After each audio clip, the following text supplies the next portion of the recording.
Kung target mong makaipon ng retirement fund na 900,000 after 20 years, kailangan mo mag-ipon ng 45,000 per year sa loob ng 20 years kung nilalagay mo ito sa unan or sa savings account. Pero alam mo ba na pag marunong ka mag-invest, mas mabilis mag-grow ang pera mo.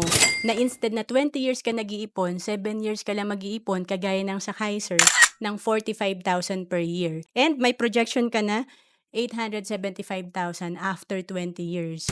And kung nag-start ka sa Kaiser at the age of 49 at hindi mo pa kinuha ang fund mo after 20 years, ang fund mo kasi ay patuloy na mag-grow sa investment at may healthcare ka pa. Kaya pag edad mo ng 75, meron kang 1.5 million. Ang Kaiser ang recommended savings program namin kasi level 1 investing to, tatlo na yung meron ka. Dito meron kang healthcare, life insurance at investment. To know more about Kaiser, message mo lang ako sa FB, Roancelis Capistrano.